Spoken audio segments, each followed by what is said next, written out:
ஞானானந்தமயம் தேவம் நிர்மலஸ்படிகாகிருதியும் ஆதாரம் சர்வ வித்யானாம் ஹயக்ரீவம் பாஸ்மகே. நமஸ்காரம். நேயர்கள் அனைவருக்கும் அஸ்ட்ரோ கேஎஸ் ஐயங்காரின் பணிவான நமஸ்காரங்கள். நெக்ஸ்ட் ஜென்ரேஷன் அஸ்ட்ரோ டிவி நேயர்களுக்கு அஸ்ட்ரோ கேஎஸ் ஐயங்காரின் பணிவான நமஸ்காரங்கள். வார பலன் 15/4/2024 21/4/2024 வரலும் உண்டான வாரத்திற்கு என்னென்ன பலன்னு பார்ப்போம். மேஷம் முதல் மீனம் வரை. முதல்ல இந்த வாரத்தினுடைய கோல்சாரம் எப்படி இருக்குன்றதை பார்ப்போம். அதற்கு பிறகு இந்த வாரத்தில் வரும் விசேஷ நாட்கள் என்னென்ன அப்படின்றத பார்க்கலாம். அதற்கு பிறகு இந்த வாரத்தில் வரக்கூடிய சந்திராஷ்டமம் எந்தெந்த ராசிக்கு அப்படின்றத பார்க்கலாம். முதல்ல இந்த வாரத்தினுடைய கோல்சாரம் காலபுருஷ தத்துவத்தின் முதல் ராசியான மேஷ ராசி. அதில் குரு சூரியன் என்ன சித்திர மாதம் பிறந்தத்து சூரியன் உச்சத்தில் இருக்க குரு பகவானோட சேர்ந்திருக்க. 6ஆம் இடம்னு சொல்லக்கூடிய கன்னியில் கேது பகவான், 11ஆம் இடம்னு சொல்லக்கூடிய கும்பத்தில் செவ்வாய் சனி, 12ஆம் இடம்னு சொல்லக்கூடிய மீனத்தில் ராகு சுக்கிரன் புதன். சுக்கிரன் உச்சமாகவும் புதன் நீச்சமாகவும் இருக்கக்கூடிய காலகட்டம். இந்த வாரத்தில் சந்திர பகவான் புனர்பூச நட்சத்திரம் மிதுன ராசியிலிருந்து அஸ்த நட்சத்திரம் கன்னியா ராசி வரணும் பயணம் பண்ணுறார். இந்த காலகட்டத்தில் பார்த்தாலேனால் நல்ல ஏற்றமான காலங்கள்லாம் இருக்குது. எந்தெந்த ராசிக்காரர்களுக்கு சந்திராஷ்டமம் அப்படின்னு பார்த்தோமே ஏனால் விருச்சிகம், தனுசு, மகரம், கும்பம் இந்த 4 ராசிக்காரர்களுக்கு சந்திராஷ்டமம். சந்திராஷ்டமம்னா இந்த ராசிக்காரர்கள் எந்த ராசிக்காரர்களோ அவர்களுக்கு 8ஆம் இடத்தில் சந்திர பகவான் மறையக்கூடிய காலகட்டத்தை சந்திராஷ்டமம்னு சொல்கிறோம். புதிய முயற்சி வேண்டாம், வெளியூர் வெளிமாநில பிரயாணம் வேண்டாம்னு சொல்கிறோம். ஒருவேளை நீங்கள் பண்ண வேண்டிய கட்டாயத்திலிருந்து இல்லையானால் சந்திர பகவானுக்கு உண்டான எளிய பரிகாரம்னு சொல்லக்கூடிய அருகில் இருக்கக்கூடிய கோவிலுக்கு உங்களால் முடிஞ்ச அளவுக்கு ஒரு 1/2 டம்ளர் பால் பசும்பால் கொடுத்துட்டு போக அபிஷேகத்துக்கு. சந்திராஷ்டமத்தின் தாக்கம் நிச்சயமாக குறையும். யாருக்கும் கேரண்டிக்கு எழுத்ததெல்லாம் போட வேண்டாம் சந்திராஷ்டம காலங்கள்.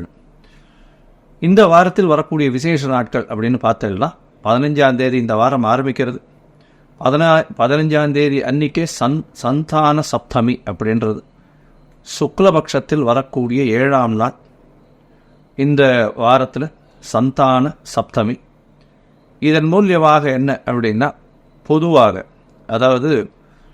இந்த சந்தான சப்தமியின் பொழுது பார்த்தாலேயான குழந்தை பிராப்தி இல்லாதவர்கள் விரதம் இருக்கிறது ரொம்பவும் விசேஷம்.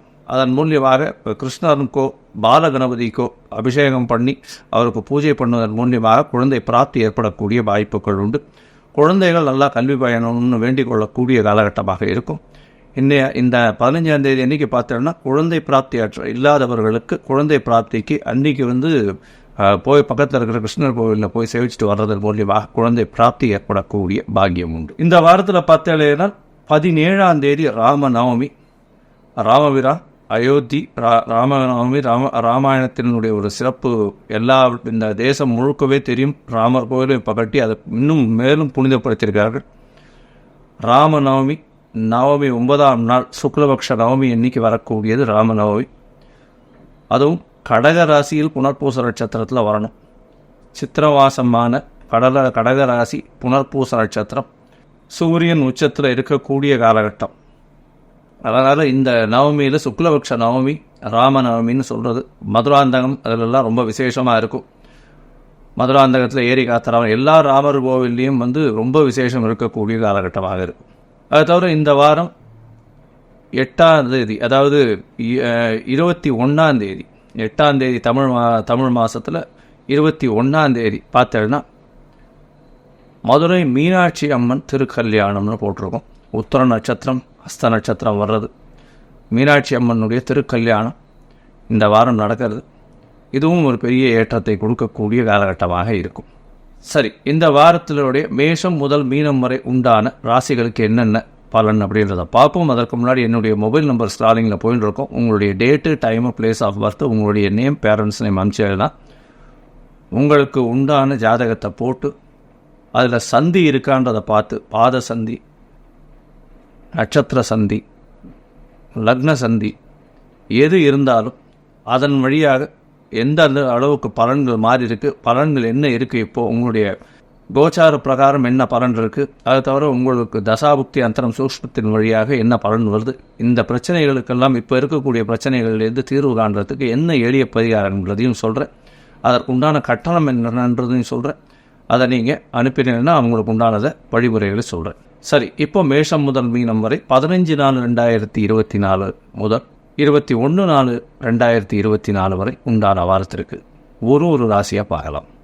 விருச்சிகம், விசாக மனுஷம் கேட்ட இந்த 3 நட்சத்திரம் 9 பாதங்களை கொண்ட ராசி. ராசியின் அதிபதினு சொல்லக்கூடிய ஒரு செவ்வாய் பகவான் ராசிக்கு 4ஆம் இடத்துல கேந்திரத்தில் இருக்கிறது விசேஷம். இந்த வாரம் பார்த்தோம்னா உங்களுடைய ராசிக்கு சப்தமாதிபதி உச்சம் பெற்று போய் 5ஆம் இடத்துல இருக்கிறது பெரிய விசேஷம். 7ஆம் அதிபதி 7க்கு 11ஆம் இடத்துல இருக்கிறது ரொம்பவும் ஏற்றமான விஷயத்தை கொடுக்கறது. அதை தவிர 8-11 அதிபதியும் நீச்ச பங்கம் பெற்று, புத பகவான் நீச்ச பங்கம் பெற்று ராஜயோகத்தை கொடுக்கக்கூடிய காலகட்டம். உங்களுடைய குழந்தைகளுக்கு வெளிநாட்டுக்கு போய் படிக்கணும்னு பார்த்துட்டு இருக்கீங்கன்னா அது கண்டிப்பாக நடக்கக்கூடிய காலகட்டமாக இந்த வாரம் அமைய போகிறது. இந்த வாரத்தில் பார்த்தோம்னா 4ஆம் இடத்துல இருக்கக்கூடிய சனி பகவான் சனி செவ்வாய் சேர்க்கைன்றதுனால வண்டி வாகனம் ஓட்டும் பொழுது ஜாகிரதையாக இருக்கிறது நல்லது. நிச்சயமாக பிரச்சனைகள் வண்டியில் வரக்கூடிய வாய்ப்புகள் உண்டு. அதை தவிர வீடு வாங்கக்கூடிய யோகம் நிச்சயமாக உண்டு. இருந்தாலும் வீட்டில் சில லிட்டிகேஷன்ஸ் வரும். அந்த பத்திரங்கள்லாம் சரி பார்த்துட்டு அதுக்கப்புறம் வாங்கிறது உங்களுக்கு நல்லதை கொடுக்கும். உங்களுடைய ராசிக்கு 6ஆம் இடத்துல இருக்கக்கூடிய சூரிய பகவான் அவரே 10ஆம் அதிபதி 6ஆம் இடத்துல இருக்கிறதுனால குருவும் சேர்ந்து இருக்கிறதுனாலையும் புதிய கடன் வாங்கக்கூடிய வாய்ப்புகள் உண்டு. உங்களை எதிர்க்கக்கூடிய வாய்ப்புகள் யாருக்கும் இல்லை. எதிராளிகள் அற்று இருக்கக்கூடிய வாய்ப்புகள் நிச்சயமாக உண்டு. நீங்கள் எதை எடுத்தாலும் வெற்றி பெறக்கூடிய வாய்ப்புகள் நிச்சயமாக இருக்கும். 5ஆம் இடத்துல 3 கிரகங்கள் சூரியன், புதன் மற்றும் ராகு இருக்கிறது நல்ல ஒரு ஏற்றத்தை கொடுக்கக்கூடிய காலகட்டம். ராகுவான் 5ஆம் இடத்துல இருந்தாலும் குழந்தைகளை விட்டு பிரிந்து இருக்க வேண்டிய காலகட்டமாக இருக்குமே தவிர பணவரவிற்கு கம்மி இருக்காது. பதவி புகழந்தஸ்து கௌரவம்லாம் வரக்கூடிய வாய்ப்புகள் நிச்சயமாக உண்டு. உங்களுடைய ராசிக்கு 11ஆம் இடத்தில் கேது பகவான் இருக்கிறதுனால உங்கள் சொந்த ஊர் கோவிலுக்கு போயிட்டு வருவீங்க. உங்களுடைய மூத்த சகோதர சகோதரிகளோட சிறு பிணக்கு ஏற்படக்கூடிய வாய்ப்புகள் நிச்சயமாக உண்டு. குடும்பத்தில் நல்ல ஒரு ஏற்றமான விஷயங்கள் இருக்கும். கணவன் மனைவியிடையே நல்ல ஒரு ஏற்றம் இருக்கக்கூடிய காலகட்டம். இந்த வாரம் பார்த்தோம்னா 15/4/2024 21/4/2024 வரை உண்டான வாரத்தில் சந்திர பகவான் உங்களுடைய ராசிக்கு 8ஆம் இடத்துல இருக்கார். இந்த 8ஆம் இடத்துல இந்த வாரத்தை ஆரம்பிக்கிறார். சந்திராஷ்டம காலமாக இருக்குது. அதாவது 15ஆம் தேதி ராத்திரி 12:30 மணி, அதாவது 16ஆம் தேதி அதிகாலை 00:30 hours வரலாம் இருக்கக்கூடிய காலகட்டம். இந்த காலகட்டத்தில் புதுசாக யாருக்கும் கையெழுத்து போட வேண்டாம். அதாவது ஜாமீன் கையெழுத்து போடுறது அந்த மாதிரியான விஷயங்கள் வேண்டாம். இதை தவிர உங்களுடைய ராசிக்கு 9ஆம் இடத்துக்கு சந்திர பகவான் போகிறார். 9ஆம் இடத்தில் ஆட்சி பெற்ற சந்திர பகவான் இருக்கிறது ரொம்ப விசேஷம். தந்தையின் மூலியமாக நல்ல ஒரு வெற்றி செய்தி கிடைக்கக்கூடிய காலகட்டம். புதிய கடன், அதாவது பேங்க்கில் எதிர்பார்த்துட்டு இருப்பீங்க, அது கண்டிப்பாக சேர்ந்துடும். அதை தவிர உங்களுடைய ராசிக்கு 9ஆம் இடத்துல ஆட்சி பெற்ற சந்திரன் இருக்கிறதுனால படிக்கக்கூடிய மாணவர்கள் மேற்படிப்புக்கு வெளிநாட்டுக்கு போகணும்னு பார்த்துட்டு இருக்கிறவாள் கண்டிப்பாக வெளிநாடு போகக்கூடிய பாக்கியம் நிச்சயமாக கிடைக்கும். உங்களுடைய ராசிக்கு 10ஆம் இடத்துல சந்திர பகவான் போகிறார். அது 18ஆம் தேதியிலிருந்து 18ஆம் தேதி கார்த்தால ஒரு சாயந்தரம், அதாவது கார்த்தால ஒரு 10:30 மணியிலிருந்து 20ஆம் தேதி மாலை ஒரு 10:30 மணி வரலும் இருக்கக்கூடிய காலகட்டமாக இருக்குது. இந்த காலகட்டத்தில் பார்த்தேன்னா சந்திர பகவான் 11ஆம் இடத்துல போய் குருவினுடைய பார்வையில் இருக்கிறதுனால குரு சந்திர யோகம் அமைகிறது. குரு சந்திர யோகம் ஒரு பெரிய ஏற்றத்தை கொடுக்கக்கூடிய யோகம். செவ்வாயும் பார்க்கறதுனாலையும் சனியும் பார்க்கறதுனாலையும் சந்திரமங்கல யோகம் அமைகிறது, புனர்ப்பு யோகம் அமைகிறது. தொழிலில் ஒரு பெரிய ஏற்றம் கிடைக்கும். தொழிலில் புதிய இன்வெஸ்ட்மெண்ட் போடக்கூடிய வாய்ப்புகள் வரும். பார்ட்னர்ஷிப் தொழிலில் கொஞ்சம் ஜாகிரதையாக பார்த்து பண்ணுறது நல்லது. ஏன்னா 7ஆம் அதிபதி 7க்கு 11 இருக்கிறது உச்சம் பெற்று இருக்கிறது நல்லது. இருந்தாலும் 8ஆம் அதிபதியோடு சேர்ந்து இருக்கிறதுனால சிறு சிறு பிரச்சனைகள் மறையும்.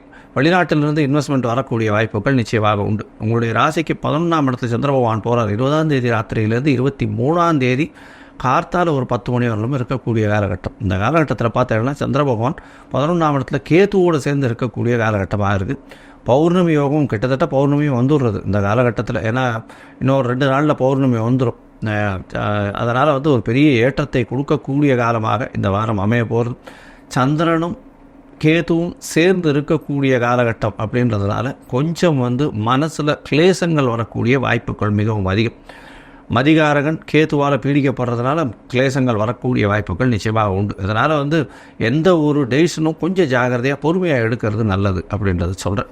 இந்த வாரம் நீங்கள் அருகில் இருக்கக்கூடிய அம்மன் கோயிலுக்கு போங்க. ஏன்னா விருச்சிக ராசிக்காரர்கள் எலுமிச்சம்பழம் மாலை ஒன்று போடுறதும் அம்மன் கோயிலில் போய் விளக்கேற்றிட்டு வர்றதும் பண்ணிட்டு வந்தீங்களே ஏனால் நல்ல ஒரு ஏற்றம் உங்களுக்கு இந்த வாரத்தில் கிடைக்க போகிறது.